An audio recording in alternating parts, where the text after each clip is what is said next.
Merci Madame la maire. Chers collègues, vous nous demandez d'adopter là un avant-projet de Trambus ligne T2 ainsi que son enveloppe financière pour la ville de Rennes et pour cette ligne T2 du Trambus. Cette délibération nous permet de revenir sur ce sujet hautement stratégique pour les mobilités dans la ville de Rennes, mais aussi dans Rennes Métropole. Il va de soi que nous soutenons toute initiative qui vise à réduire tout autant les nuisances liées au trafic automobile, comme les pollutions, les pertes de temps, les encombrements, comme la production de gaz à effet de serre. En cela, la création de ces 4 lignes de trambus, même si ce n'est pas forcément ce mode de transport que nous aurions choisi, contribuera à offrir aux habitants, comme aux usagers de la ville et de la métropole, une alternative possible à l'usage de la voiture individuelle. Concernant la T2, 2 remarques importantes. Vous vous rappelez son trajet, partant de Cesson pour rejoindre la ZAC de Lorion sur Vezin-le-Coquet, elle bénéficiera sans nul doute au trajet interne à Rennes selon l'axe Est-Ouest.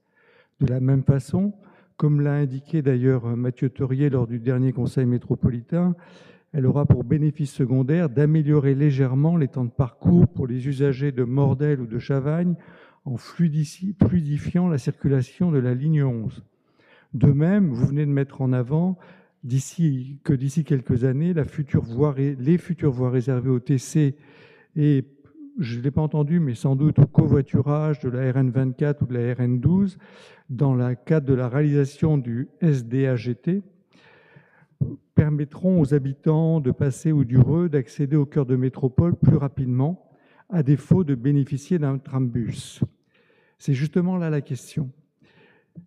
On ne peut, nous, qu'être déçus par ces avancées, qui sont des avancées, certes, mais à petits pas, que vous nous proposez, au regard de l'enjeu que représente la recherche d'alternatives au flux quotidien des usagers de la ville habitant hors de Rennes Métropole.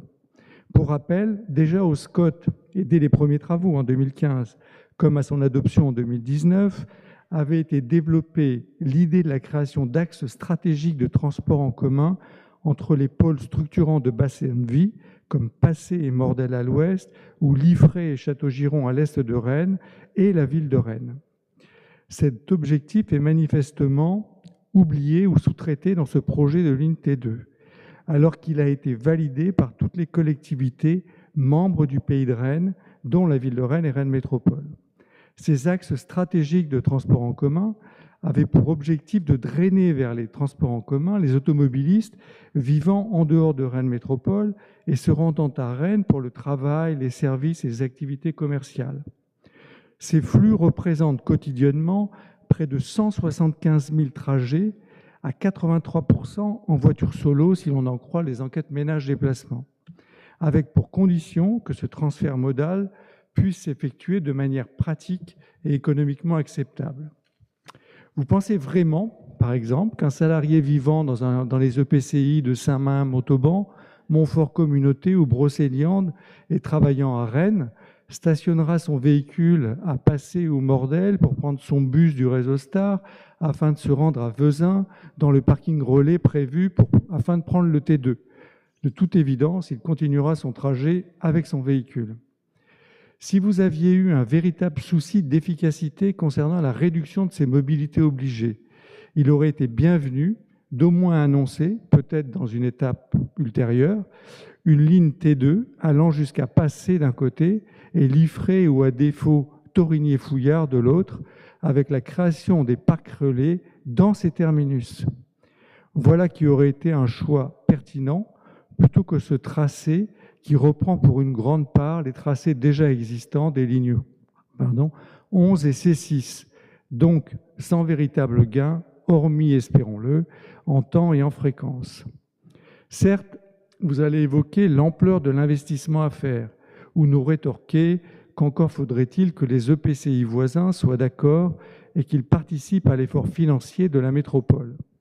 Mais, sérieusement, ces projets d'infrastructures de transport en commun doivent être réfléchis et amortis sur le temps long, et pas seulement à échéance d'1 ou 2 mandats. Compte tenu des territoires impliqués, ils doivent également, et c'est là le point le plus important, être discutés et partagés au sein des instances de coopération territoriale comme le contrat de coopération. Ça a peut-être été le cas, mais je l'ignore. Je pense que nous serons d'accord pour dire que les élus ont le devoir de préparer l'avenir et de prendre à bras le corps, l'enjeu de l'amélioration de la mobilité des ménages concernés par le fonctionnement de la ville-centre et du cœur de métropole, et cela impérativement à l'échelle du territoire sur lequel ils rayonnent. On pourrait presque penser que c'est l'aire d'attraction de la ville de Rennes. Nous sommes désolés de constater que cette ligne T2 n'est pas à la hauteur de cet enjeu. Il y a un autre enjeu sous-jacent à la création de ce trambus et des autres lignes. C'est celui de l'équilibre de l'aménagement du territoire. Le développement de ces axes stratégiques vers les pôles structurants de bassin de vie devait avoir aussi pour vocation d'accompagner leur développement en termes d'activités, de services et d'habitat. Jean Henquins, un chercheur intervenu lors de la préparation du SCOT, l'avait souligné. La métropole de Rennes et la ville-centre de Rennes manquent cruellement de villes moyennes dans leur environnement. Leur existence permettrait de limiter les phénomènes d'engorgement et de concentration des flux, des services, des activités et même de l'habitat sur la ville, susceptibles d'être fournis à l'échelle des bassins de vie et non pas concentrés uniquement sur Rennes. C'est tout l'objectif affiché par le SCOT pour ces pôles structurants de bassins de vie. Un objectif qui nécessite des liaisons dédiées en transport en commun de ces pôles vers la ville-centre. Cela sera le cas et nous vous en remercions avec la T4 qui ira jusqu'à Bru, reconnue comme pôle structurant de bassin de vie dans le SCOT, mais pas du tout avec la T2.